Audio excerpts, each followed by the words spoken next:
Hello मेरे प्यारे दोस्तों, आप सभी का स्वागत है आपके अपने यूट्यूब चैनल सी एस बिजनेसी पाठक में। जैसा कि आपको पता ही है, अपन सीबीसीटी की थ्योरी कंप्लीट कर चुके हैं।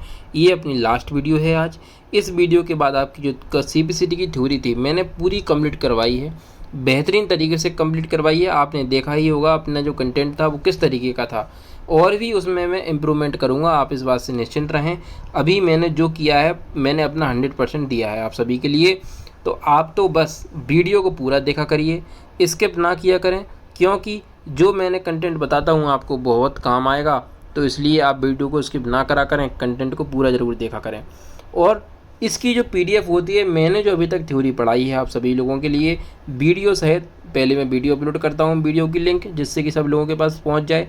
फिर उस वीडियो लिंक के बाद थोड़ी देर बाद, थोड़े समय बाद मैं पीडीएफ अपलोड कर देता हूँ, जिससे कि लोग वीडियो देखने के बाद पीडीएफ को देख सकें। हाल के हाल कभी कभी अपलोड नहीं करता हूँ, थोड़े से लेट में इसलिए अपलोड करता हूँ कि आप सभी लोगों तक वीडियो पहुँच जाए और वीडियो आप पूरा वॉच कर लें, फिर नहीं तो पीडीएफ देखें। नहीं तो कुछ लोगों की आदत होती है डायरेक्ट पीडीएफ भी पढ़ते हैं, तो उन्हें कुछ समझ में नहीं आएगा। और पीडीएफ में मैं पूरी चीज़ें नहीं देता हूँ, कुछ चीज़ें मैं अपने मुँह से बता के निकल जाता हूँ।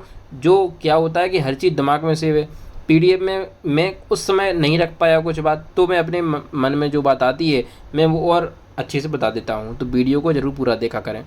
आप तो बस चैनल को ज़्यादा से ज़्यादा शेयर करें, सब्सक्राइब करवाइए, ज़्यादा से ज़्यादा लाइक करें, कमेंट करें, हमें बताएं कि कैसी लगी हमारी वीडियो। मैंने जो आपके लिए मेहनत की है, आज ये लास्ट होगी अपनी वीडियो। सीबीसीटी की थ्योरी जो भी अब पेपर होना है जुलाई में या जून में शायद एप्लीकेशन फॉर्म की डेट आएगी, तो जून में अपनी एप्लीकेशन फॉर्म बनेंगे और 15-20 दिन का समय तो लगता ही लगता है। इतने में अपनी जुलाई आ जाएगी और जुलाई आते ही अपना एग्ज़ाम शुरू हो जाएगा। तो अब जो एग्ज़ाम होगा उसमें इससे थ्योरी से बाहर कुछ नहीं होगा। मैंने इस लेवल की थ्योरी आपको करवाई है, तो आप इस पर ज़्यादा से ज़्यादा कमेंट बनाइए। पीडीएफ मेरे टेलीग्राम चैनल पर मिल जाती है, लिंक भी वहाँ मिल जाती है, मैं वहाँ अपलोड कर दूंगा। अब थ्योरी में कुछ बाई चांस अगर कुछ पॉइंट रह गए होंगे, उनकी पीडीएफ मैं अपने टेलीग्राम पर अपलोड करूँगा। तो उस पर क्योंकि वीडियो बनाना कुछ अच्छी बात नहीं है, वो थोड़े बहुत पॉइंट रहेंगे वो मैं वैसे ही अपलोड कर दूँगा। तो आप टेलीग्राम को भी ज़्यादा से ज़्यादा ज्वाइन करवाएँ करिए और चैनल को सब्सक्राइब जरूर करवाइए, ज़्यादा से ज़्यादा शेयर करिए। अपन शुरू करते हैं, व्यर्थ समय ख़राब नहीं करेंगे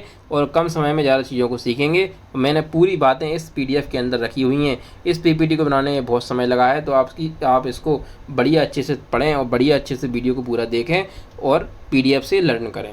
अपन स्टार्ट करते हैं कि इंटरनेट क्या होता है। जो भी आपको शिकायत हो, जो भी कमी लगे, मुझे आप ज़रूर मैसेज करके बताया करिए कि सर ऐसी ऐसी बात थी, मैं उसको इम्प्रूव करूँगा। मात्र अभी ये थ्योरी कंप्लीट हुई है, मैं प्रैक्टिकल भी करवाऊंगा।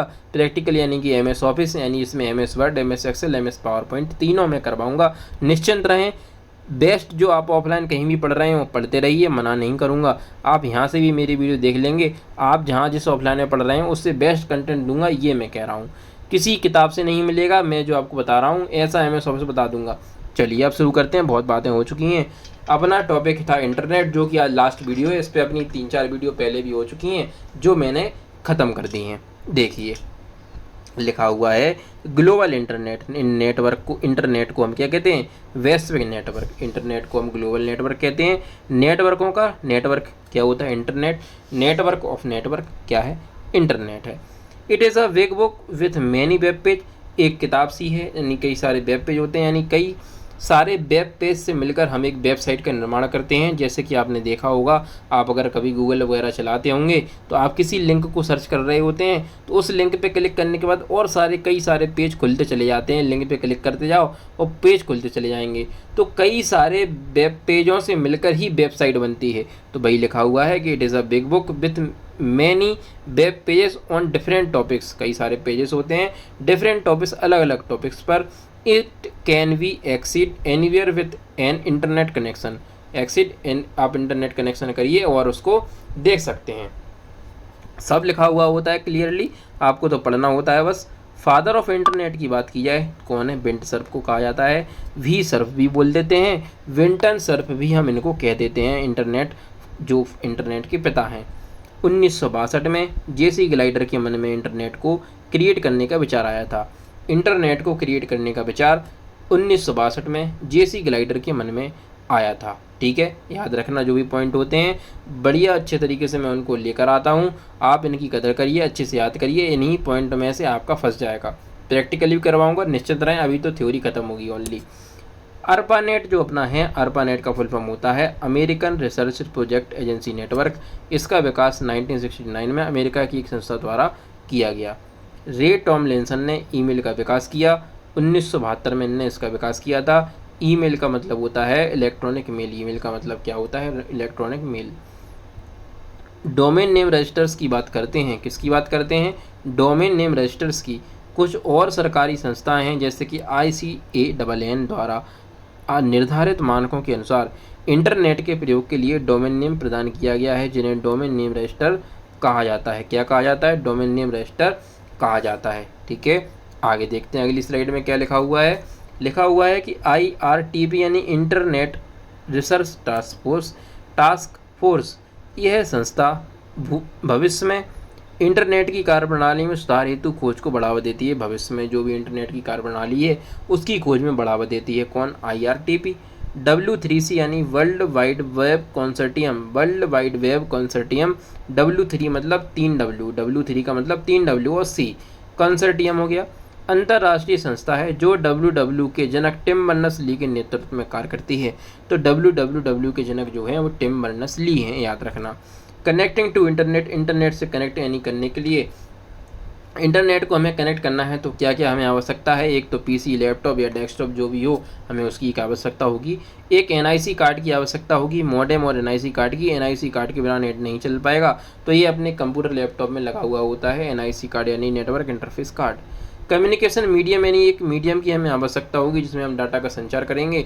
वेब ब्राउज़र की आवश्यकता होगी जिससे हम इंटरनेट से कनेक्ट हो सकें। और एक ISP जो इंटरनेट हमें सर्विस प्रदान करते हैं, इंटरनेट सर्विस प्रोवाइडर के नाम से इन्हें हम जानते हैं, एक हमें इनकी आवश्यकता होगी और हम नेट को कनेक्ट कर पाएंगे।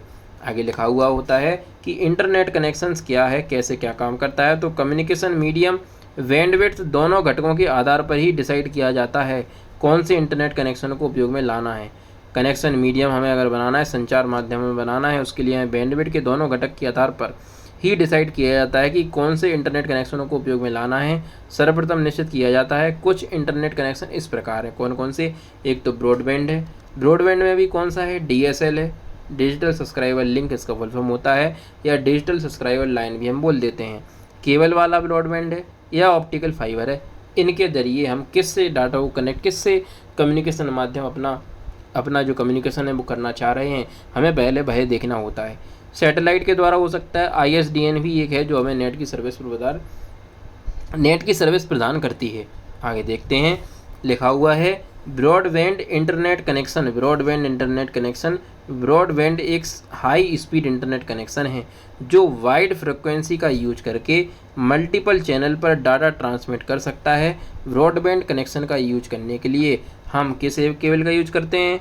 Coaxial cable, optical fibre cable तथा ट्विस्टेड पेयर केबल का यूज किया जाता है। ठीक है, तो ब्रॉडबैंड एक हाई स्पीड इंटरनेट कनेक्शन है जो वाइड फ्रिक्वेंसी का यूज करके मल्टीपल चैनल्स पर डाटा ट्रांसमिट कर सकता है। ब्रॉडबैंड कनेक्शन का यूज करने के लिए coaxial cable, optical fibre cable, twisted pair cable का यूज किया जाता है। अब ये जो ब्रॉडबैंड लिखा हुआ है होता क्या है? तो वाइडली यूज बैंडविड्थ। ब्रॉडबैंड क्या होता है? वाइडली यूज्ड बैंडविड्थ, यानी बड़े लेवल पे हमें यूज करना होता है बैंडविड्थ में ब्रॉडबैंड का। नैरो में क्या होता है? Less use bandwidth. बैंडविड्थ का ज़्यादा यूज होता है तो वो ब्रॉडबैंड है, जिसमें कम यूज हो वो नैरो हो गया। नाम है ये तो इनके। ब्रॉडबैंड के निम्न प्रकार के होते हैं। जो ब्रॉडबैंड होते हैं ये निम्न प्रकार के होते हैं। एक DSL केबल, ऑप्टिकल फाइबर, आपने सुना होगा जियो फाइबर सुना होगा, एयरटेल एक्सट्रीम फाइबर सुना होगा। इनके में जो फाइबर लिखा हुआ है ना, फाइबर, इस फाइबर का मतलब ये है कि ये ऑप्टिकल फाइबर केबल के द्वारा चल रहे होते हैं, इसलिए हम इन्हें जियो फाइबर या एयरटेल एक्सट्रीम फाइबर के नाम से जानते हैं। ठीक है, एक जो ऑप्टिकल फाइबर एक बहुत ही पतला सुई जैसा तार होता है, उसके जरिए ही नेट और तेज चलता है। ठीक है, आगे देखें, DSL यानी डिजिटल सब्सक्राइबर लाइन या डिजिटल सब्सक्राइबर लिंक भी बोल देते हैं। तो DSL के कुछ प्रकार होते हैं, उनके हमें पता होना चाहिए। एक होता है SDSL यानी साइमेट्रिक डिजिटल सब्सक्राइबर लाइन, एक होता है ADSL असाइमेट्रिक डिजिटल सब्सक्राइबर लाइन, एक होता है RADSL rate adaptive digital subscriber line, एक होता है HDSL high bitrate digital subscriber line, एक होता है VDSL very high rate digital subscriber line. इनके फुल फॉर्म याद कर लेना, CPCT में पूछे जा सकते हैं। आगे लिखा हुआ है नोट, WDSL होता है एक वेब सर्विस डिस्क्रिप्शन लैंग्वेज। यह एक XML फाइल है, अर्थात इसे XML मतलब एक्सटेंसिबल मार्कअप लैंग्वेज में लिखा गया है, जो अन्य सभी प्रोग्रामिंग लैंग्वेज को सपोर्ट करती है तथा इसे ह्यूमन तथा मशीन दोनों के द्वारा, यानी आदमी व्यक्ति और मशीन दोनों के द्वारा पढ़ा जा सकता है। WDSL किसी वेब सर्विस को डिस्क्राइब करने का एक स्टैंडर्ड फॉर्मेट है। इसका निर्माण माइक्रोसॉफ्ट तथा IBM ने मिलकर किया था। एक होता है ISDN। ये क्या होता है? Integrated service digital network. यह इंटरनेट कनेक्शन, यूजर कनेक्शन को, डाटा, वॉइस, वीडियो कंटेंट को टेलीफोन लाइन से ट्रांसफ़र करने की सुविधा प्रदान करता है। ठीक है, सबके बारे में मैंने क्लियरली लिखा हुआ है, किसी को भी डाउट नहीं हो सकता। अगर है तो आप मुझसे कमेंट करके पूछ सकते हैं। ठीक है, कोई समस्या नहीं है। वह संस्था जो इंटरनेट को एक्सेस करने की सुविधा प्रोवाइड करती है उसे ISP यानी इंटरनेट सर्विस प्रोवाइडर कहा जाता है। www का मतलब होता है वर्ल्ड वाइड वेब। इसे वेब कहा जाता है। यह हाइपरलिंक द्वारा आपस में जुड़ी हुई सूचनाओं का विशाल समूह होता है। इसमें विभिन्न कंप्यूटरों में एकत्रित सूचनाओं को हाइपरटेक्स्ट की सहायता से एक दूसरे को जोड़ा जाता है। इसमें सूचनाओं को एक स्थान से दूसरे स्थान तक भेजने के लिए HTTP का प्रयोग करते हैं। एक होता है HTTP, एक होता है HTTPS। जहाँ ये S लग जाए यानी वो अब जो साइट होगी वो सिक्योर हो जाएगी। यानी HTTP एक प्रोटोकॉल है जिसमें हम नेट में यूज करते हैं। पहले आपने देखा होगा, देखना कभी आप चला रहे हो तो www फिर स्लैश और फिर HTTP करके लिखा हुआ होता है। किसी किसी में HTTP आएगा ओनली और किसी किसी में HTTPS भी लिखा हुआ आएगा। जहाँ S लिखा हुआ होगा तो वो एक सिक्योर साइट होगी, वो एक सिक्योर चीज़ होगी, उसमें किसी प्रकार की दिक्कत नहीं है। ठीक है, तो वर्ल्ड वाइड वेब अपन सब यूज कर रहे होते हैं, अपन को इसके बारे में जानकारी तो होती ही है। तो सब अपन जानते हैं www क्या होता है, एक विशाल समूह है। हम इसमें किसी भी चीज़ को सर्च कर रहे होते हैं, हमें वह फाइल मिलकर खुलकर हमारे सामने आ जाती है। कई सारे हाइपरलिंक यानी कई सारी लिंक उसमें अटैच होती हैं। जैसे ही अपन सर्च करते हैं हाल के हाल अपने सामने कई सारी लिंक आ जाती हैं, अपन क्लिक करते हैं और अगले वेब पेज पर पहुंच जाते हैं। कई सारे वेब पेज मिलकर एक वेबसाइट का निर्माण करते हैं। आगे देखें वेब पेज में क्या लिखा हुआ है, www पर संग्रहित प्रत्येक पेज वेब पेज कहलाते हैं। ठीक है, कई सारे पेज मिलकर एक वेबसाइट का निर्माण करते हैं। और जो वेब पेज होते हैं उन्हें अपन HTML लैंग्वेज में लिखते हैं। और वेब पेज के दो प्रकार होते हैं, कौन कौन से? एक होता है स्टैटिक वेब पेज, एक होता है डायनामिक वेब पेज। जो स्टैटिक वेब पेज होता है इसे ऐसे वेब पेज जिसमें चेंज नहीं किया सकते, यानी जो ऐसे वेब पेज हों जो एक बार बन गए तो बन गए, उनमें में चेंजेस नहीं होंगे, वो स्टैटिक वेब पेज हैं। उसका लुक समय के अनुसार परिवर्तित नहीं हो सकता, ऐसे web page static web page कहलाते हैं। और जिनमें हो सकता है ऐसे वेब पेज जिनकी सामग्री या लुक हर बार बदलती रहे, उन्हें डायनामिक वेब पेज हम कहते हैं। क्लियर सी बात है। चेंज नहीं हो रहा है तो स्टैटिक है, अगर हो रहा है तो वह डायनेमिक है। वेबसाइट क्या होती है?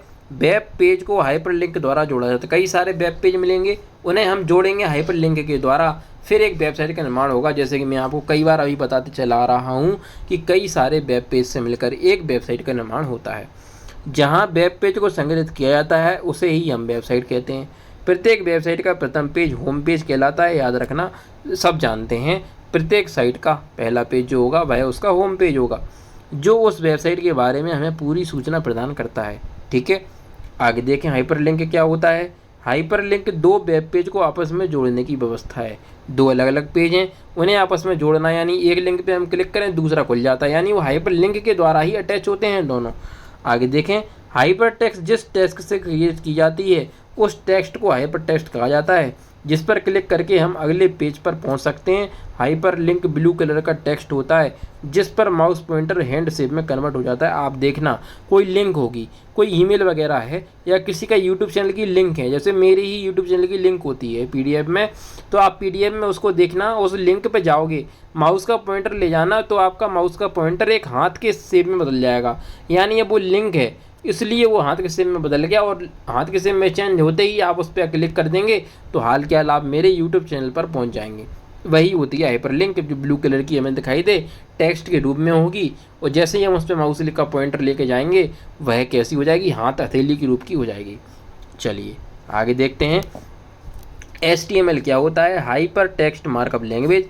www पर वेब पेज को तैयार करने के लिए HTML का प्रयोग किया जाता है, जो एक सॉफ्टवेयर लैंग्वेज है। इसमें हाइपरटेक्स्ट एंड हाइपरलिंक का यूज किया जाता है। XML यानी होता है एक्सटेंसिबल मार्कअप लैंग्वेज। ठीक है, तो हमें वेब पेज बनाना है तो याद रखना, वेब पेज बनाने के लिए हम HTML लैंग्वेज का यूज करते हैं। XML इस लैंग्वेज में डेटा स्टोर करने तथा उसे कंप्यूटर से एक से दूसरे कंप्यूटर तक ट्रांसफ़र करने की फैकल्टी प्रदान करता है। यह XML जो ऐसी लैंग्वेज है जो एक कंप्यूटर से दूसरे कंप्यूटर तक ट्रांसफ़र करने की हमें सुविधा प्रदान करे, उस लैंग्वेज को हम XML कहते हैं, जो डाटा स्टोर कर लेगा और एक स्थान से दूसरे स्थान तक पहुंचाएगा। XHTML यानी कि extensible hypertext markup language, HTML व XML दोनों भाषाओं की एक मिक्स भाषा XHTML है। ठीक है, दोनों की HTML की XML की, यानी इन दोनों को मिला दिए XHTML बना दिया, जिसमें HTML का कार्य वेब पेज की डिजाइनिंग पर ध्यान देना तथा XML का कार्य डाटा स्टोर करना और ट्रांसफ़र करना। वही जो ऊपर लिखा हुआ है वही इसमें होगा, भले ही मिक्स हो गई हैं लेकिन काम उनका जो पहले था वही अब है। HTML में क्या होता है, वेब पेज डिज़ाइन होता है, और वेब पेज का डिज़ाइन यानी कि जिस भाषा में उसको लिखते हैं HTML है, और डाटा स्टोर करने का और ट्रांसफ़र करने का काम जो होता है वो XML का होता है। आगे देखते हैं, लिखा हुआ है जावास्क्रिप्ट। वेब पेज बनाने के लिए जावास्क्रिप्ट लैंग्वेज का प्रयोग किया जाता है। जावास्क्रिप्ट लैंग्वेज को स्क्रिप्टिंग लैंग्वेज कहते हैं क्योंकि इसमें इंस्ट्रक्शन लिखने की आवश्यकता कम होती है। इसका डेवलप माइक्रोसॉफ्ट के द्वारा किया गया था। ठीक है, तो स्क्रिप्टिंग लैंग्वेज आपसे कभी पूछा है तो अपन बता देंगे जावास्क्रिप्ट है, जिसकी हम यूज, कौन सी स्क्रिप्टिंग लैंग्वेज है, स्क्रिप्टिंग लैंग्वेज है जिसका यूज हम वेब पेज बनाने में करते हैं, तो जावास्क्रिप्ट हो गया। PHP का मतलब क्या होता है, hyper text pre processor.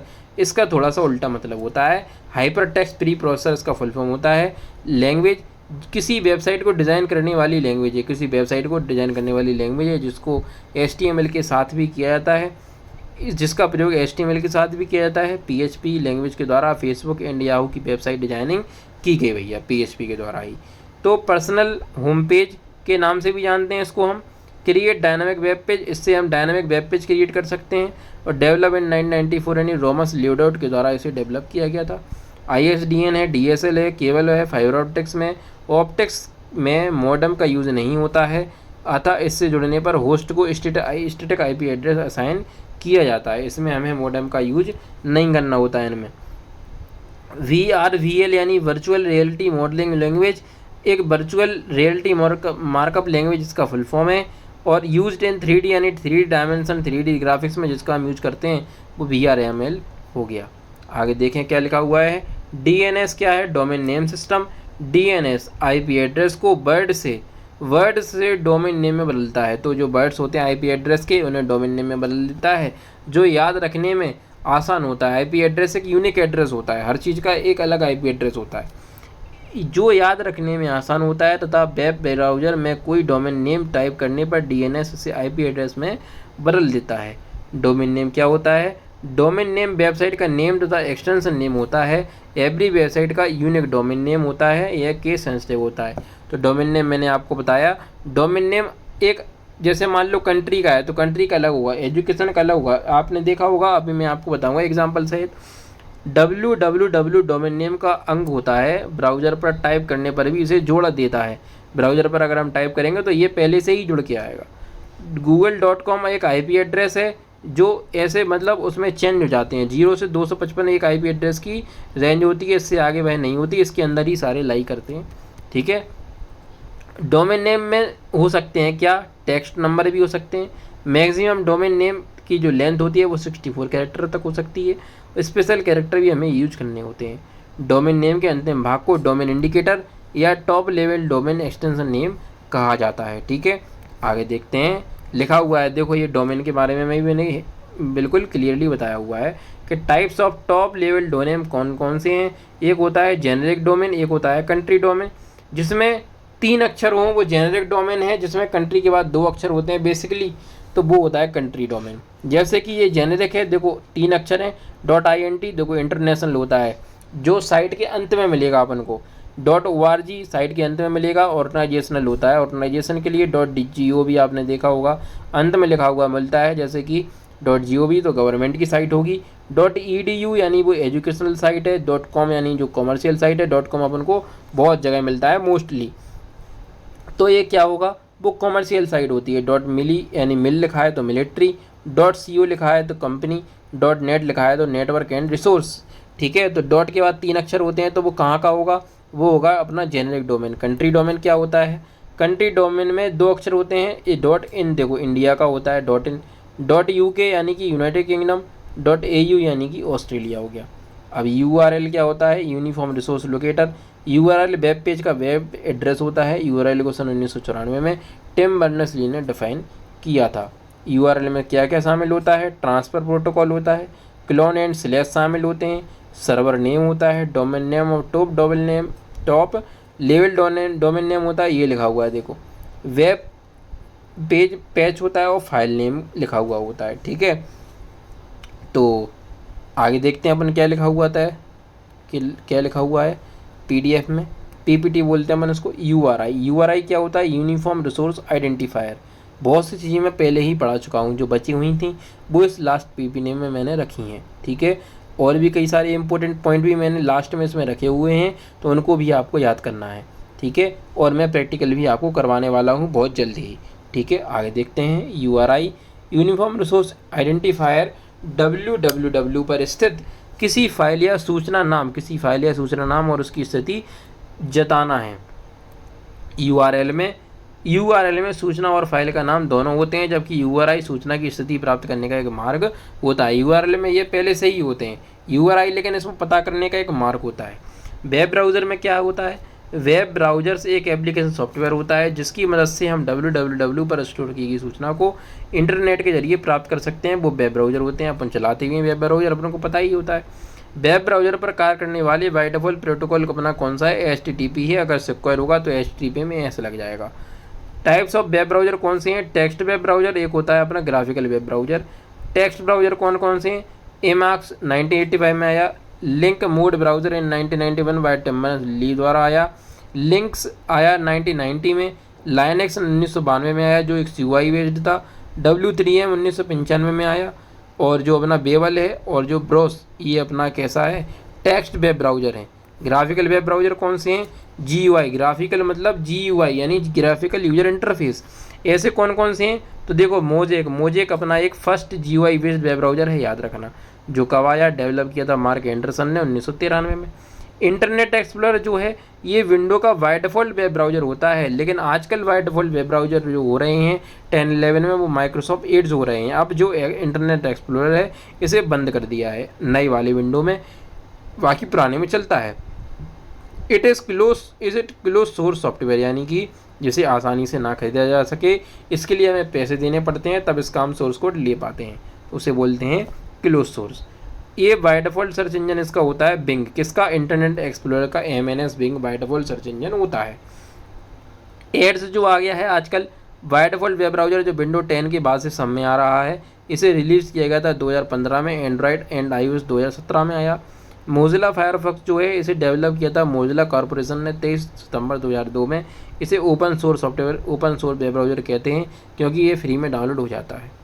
Brave यानी कि ये ओपन सोर्स वेब ब्राउज़र है। ब्रेव क्रोम जो है क्रोमियम में, development 2 September 2008, in Java and C++ language में इसे हमने लिखा हुआ था क्रोम को। ओपेरा जो है डेवलप हुआ था 1995 में। पॉपुलर PDA यानी पर्सनल डिजिटल असिस्टेंट के लिए जो हमने यूज किया वो ओपेरा था। आगे देखें क्या लिखा हुआ है, सफारी डेवलप्ड 2003, सफारी को डेवलप किया था 2003 में फॉर मैक द्वारा, आईफोन एंड iPad 2007 में इसको विकसित किया। सफारी को काय का था, सफारी यानी iPad जो या मैकबुक थे उसका जो बाय डिफ़ॉल्ट जो वेब ब्राउज़र था उसे अपन सफारी बोलते हैं। वह एप्पल कॉरपोरेशन द्वारा इसको विकसित किया गया था, तो सफारी एप्पल में यूज हुआ। Bye default search engine Google है अपना। इसमें वेब इंडेक्स क्या होते हैं, www पर उपलब्ध वेबसाइट की सूची या डायरेक्टरी को वेब इंडेक्स कहा जाता है। एग्जाम्पल याहू वेब इंडेक्स मान लेते हैं। सर्च इंजन क्या होते हैं, इंटरनेट पर स्टोर सूचना को खोजने में यूजर की मदद करता है। कुछ सर्च इंजन निम्न होते हैं, कौन कौन से, WC catalogue 1993, www worm 1993, go.com 1994, Yahoo search 1995, Alta Vista 1995, Google 1998, Gigablast 2000 और सर्च.com 2006, बिंग 2009। ये अपना ये हो गया, अकेला नाम है इसका। रैंकडेक्स यानी 1996, MNS 1998, info.com 2003, चाचा.com है, योबोल है, किडल है। हॉटबॉट है अपने, हॉटअबाउट 1996 जो कि एक सर्च इंजन है। जीनियस न्यूज़ 1999, स्क्रोगल है, आस्क.com है, एकोसिया। नॉर्थर्न लाइट है, वैडू है, सोजो 2006 और डकडकगो बहुत बार आ चुका है जो एक सर्च इंजन है। और ये यांडेक्स, ये जो सर्च इंजन है ये आपको याद होने चाहिए। सर्च इंजन के बारे में अपन ने पढ़ लिया। सर्च इंजन के बाद देखेंगे क्या लिखा हुआ, ईमेल। ईमेल क्या होता है, इलेक्ट्रॉनिक मेल। ईमेल सेवा के जनक रॉय टॉमलिंसन, अपन ने पहले भी पढ़ा है अभी, जिन्होंने पहला ईमेल सेंड किया था। इसकी मदद से मैसेज को विदिन अ सेकंड एक स्थान से दूसरे स्थान तक भेजा जा सकता है। यह क्लाइंट सर्वर मोड पर कार्य करता है। एसएमटीपी मैसेज सेंड करने के लिए हमें यानी कि simple mail transfer protocol, mail send करने के लिए हम किस प्रोटोकॉल का यूज करते हैं, एक तो एसएमटीपी का यूज करते हैं। ये भी एक सिंपल मेल ट्रांसफ़र प्रोटोकॉल होता है। अपन POP3 का यूज करते हैं। ICMP प्रोटोकॉल का यूज करते हैं मैसेज को रिसीव और सेंड करने के लिए। ठीक है, इनका हम प्रयोग करते हैं। ईमेल एड्रेस में क्या है, ईमेल की सुविधा प्राप्त करने के लिए प्रत्येक यूजर का ईमेल एड्रेस होता है। ईमेल की सुविधा प्राप्त करने के लिए प्रत्येक यूजर का ईमेल एड्रेस होता है जो एक यूनिक होता है। कैरेक्टर्स में 64 कैरेक्टर होते हैं। केस सेंसिटिव होता है। नॉट स्पेस हम इसमें नहीं देते हैं, ये लिखा हुआ है जो साइड होती है इसमें स्पेस नहीं देते हैं। Text number and special character भी होते हैं। और @ स्पेशल मैंडेटरी। अगर पूछा जाए कि ऐसा कौन सा भाग होता है ईमेल आईडी में जो दो भागों में विभाजित करता है, तो एक @ ही होता है। @ इधर का अलग भाग हो जाता है, इससे इधर का अलग भाग होता है। ठीक है, आगे देखते हैं। लिखा हुआ है ईमेल का स्ट्रक्चर। ईमेल के जो एलिमेंट हैं कौन कौन से हैं, ईमेल तो ईमेल एड्रेस है, ईमेल हेडर है। ईमेल हेडर के अंदर आपको 2 मिलेगा, CC यानी कार्बन कॉपी मिलेगा, ब्लाइंड कार्बन कॉपी मिलेगा, सब्जेक्ट भी मिलेगा अपन को, यहीं डेट मिलेगा, टाइम मिलेगा, फॉर्म मिलेगा। ईमेल की बॉडी होती है, सिग्नेचर होते हैं, वो अटैचमेंट, ये अलग बात होती है। ये ईमेल में इतने पार्ट होते हैं।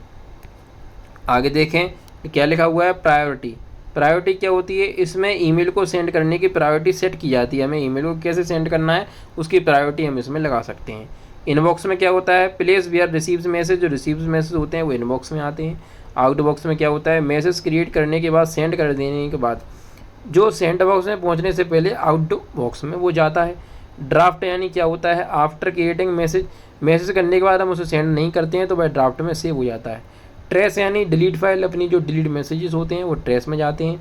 अनवांटेड मेल, जो कॉल या स्पैम जो होते हैं अनवांटेड, वो अपने स्पैम में से हो जाते हैं। वायरस एंड स्पाईवेयर से प्रभावित मेल को जंक या बल्क मेल कहा जाता है। नाम डायरेक्ट याद रखना। एक ईमेल के साथ 25 MB की फ़ाइल को हम आसानी से भेज सकते हैं। जब ईमेल अकाउंट क्रिएट किया जाता है तो सर्विस प्रोवाइडर सर्वर पर 15 GB के डाटा में स्पेस फ्री प्रदान करता है।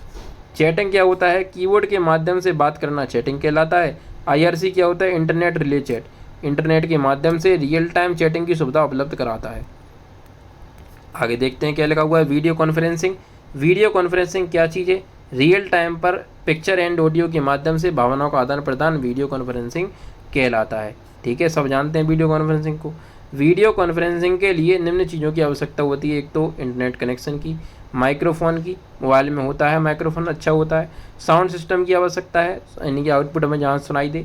वेब कैम, यानी वेब कैम कैमरा में लगाई होता है, या तो लैपटॉप से कर रहे हैं तो उसमें भी होता है, कंप्यूटर में अपन ऊपर रख लेते हैं और अपनी स्क्रीन तो होती है। सोशल नेटवर्किंग साइट कौन कौन सी है, फेसबुक है जो मार्क जुकरबर्ग की है, 2004 में इन्होंने इसका विकास किया। याहू यानी जेरी यंग है इसके, डेविड फिलोवी हैं 1994। ऑर्कट का गूगल है 2004 भैया। माई स्पेस 2003। ट्विटर के आविष्कारक हैं Jack Dorsey, micro blogging site 2006 में। लिंक्डइन 2002 में आई, जो माइक्रोसॉफ्ट का है। गूगलेट ये भी सर्च सोशल नेटवर्किंग साइट है। अब ये क्या होता है, फ्लेम, इसको जाने, ये टर्मिनोलॉजीज आ गई हैं यहाँ से। इंटरनेट यूजर्स द्वारा email chatting and video conferencing के दौरान अब अवांछनीय या अपमानजनक भाषा का प्रयोग हम करें, एब्यूजिंग वर्ड का हम यूज करें चैटिंग या वीडियो कॉलिंग के दौरान, तो उसे अपन फ्लेम कहते हैं। इमोशन यानी कि इमोशन और आइकन, इमोशन आइकन यानी इससे मिलकर बना है। ईमेल एंड चैट के दौरान वर्ड्स एंड सिंबल की मदद से हम जो इमोजी व्यक्त करते हैं, इमोशन व्यक्त करते हैं, उसे ही हम इमोशिकन कहते हैं। ई कॉमर्स क्या होता है, ऑनलाइन शॉपिंग के लेन देन में इलेक्ट्रॉनिक कॉमर्स कहलाता है, यानी कि जो बिजनेस यानी ऑनलाइन शॉपिंग जो लेन देन हम करते हैं उसे इलेक्ट्रॉनिक कॉमर्स या ई कॉमर्स कहते हैं। कौन कौन से होते हैं, B2B यानी बिजनेस टू बिजनेस, एक B2C यानी बिजनेस टू कंज्यूमर, एक C2C यानी कस्टमर टू कस्टमर बिजनेस हो सकता है। 3 प्रकार का हो सकता है। एम कॉमर्स क्या होता है, मोबाइल से ऑनलाइन शॉपिंग करें तो वो एम कॉमर्स होता है। यूट्यूब यानी video sharing website develop by Chad Hurley और Steve Chen, and Jawed Karim ने 2005 में यूट्यूब का आविष्कार किया, जो एक दुनिया की पहली वीडियो लाइब्रेरी भी होती है। यूट्यूब सफरिंग क्या होता है? सर्फिंग, www पर अपनी पसंद के एक वेब पेज से दूसरे वेब पेज पर जाना सफरिंग कहलाता है। फिशिंग या फिशिंग ट्रैप क्या होते हैं? जो फेक ईमेल्स या जो फेक वेबसाइट्स होती हैं जिससे अपनी सेंसिटिव इन्फॉर्मेशन निकालने की कोशिश की जाए ईमेल या वेबसाइट के द्वारा, उसे अपन फिशिंग या फिशिंग ट्रैप कहते हैं। सेंसिटिव इन्फॉर्मेशन क्या हो सकता है? OTP नंबर है, एटीएम कार्ड डिटेल है, डेबिट कार्ड है, क्रेडिट कार्ड, कुछ भी हो सकता है। फिशिंग क्या होता है? Via phone call only, phone लगाकर हमसे वो अपने बैंक की जानकारी पूछे, कई लोग होते हैं ऐसे पूछते हैं, वो फिशिंग होता है। ठीक है, आगे देखें क्या लिखा हुआ है। सिमसिंग यानी जो SMS यानी शॉर्ट मैसेज सर्विस, सिमसिंग यानी SMS यानी शॉर्ट मैसेज सर्विस, यानी SMS के द्वारा हमारी जानकारी निकाली जाए, उसे हम सिमसिंग बोलते हैं। स्निफिंग क्या होता है? स्निफ मतलब होता है सूंघना, यानी नेटवर्क की एक्टिविटी का पता लगा लेना स्निफिंग कहलाता है। इसे पैकेट स्निफिंग भी हम कहते हैं। स्पूफिंग क्या होता है? जो इलीगल एंट्री होती है, इलीगल एंट्री, लेकिन उससे अपन लीगल एडवांटेज यानी कि लाभ लेते हैं। जैसे कि वाईफाई हैक कर लें अपन किसी का, अपन किसी हैक करेंगे तो गलत तरीके से करेंगे, एक ये नेगेटिव सेंस में होगा यानी इलीगल एंट्री हुई, और उसके वाईफाई को हैक करने के बाद उसका हम वाईफाई चलाएंगे यानी मजा लेंगे, यानी इलीगल एंट्री करके लीगल एडवांटेज उठाएं, वो होता है स्पूफिंग। फार्मिंग क्या होता है? बिना किसी नॉलेज के कहीं और पहुंचा देना, फेक लिंक्स के जरिए अपन कहीं पहुंच जाते हैं, कहीं क्लिक करते हैं, कहीं पहुंच जाते हैं, तो वो होता है फार्मिंग। क्लिक जैकिंग क्या होता है? ओरिजिनल लिंक के पास कोई लिंक या बटन बना देना ताकि आप गलती से क्लिक कर जाएं, उसे अपन क्लिक जैकिंग कहते हैं। कई बार ऐसा होता है, लिंक कैसे होती है, वो किसी बटन या किसी लिंक दूसरे पे क्लिक हो जाता है, वो क्लिक जैकिंग है।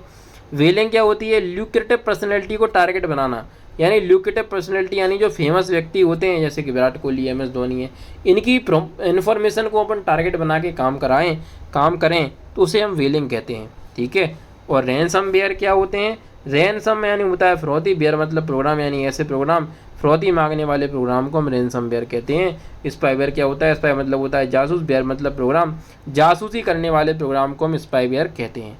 ठीक है, आगे देखते हैं क्या लिखा हुआ है। धन्यवाद, अपना ये टॉपिक ख़त्म हो गया। थ्योरी का हमने पूरा काम आपका ख़त्म कर दिया। अब जो होगा अपना वो प्रैक्टिकल होगा। आप पूरी वीडियो को देख लीजिए और PDF मेरे टेलीग्राम पर आपको मिल जाएगी। ज़्यादा से ज़्यादा वीडियो को शेयर करें, सब्सक्राइबर बढ़वाइए ज़्यादा से ज़्यादा। क्या होता है कि मुझे मोटिवेशन मिलता है, वीडियो में और अच्छे बढ़िया से मैं काम कर पाता हूँ। और आप ज़्यादा से ज़्यादा वीडियो को देखें, शेयर करें, लाइक करें, सब्सक्राइब करें। प्रैक्टिकल मैं करवाऊँगा तो टेलीग्राम पर अपडेट दे दूँगा, तो आप वहाँ से उसको ज्वाइन ज़रूर करें। धन्यवाद।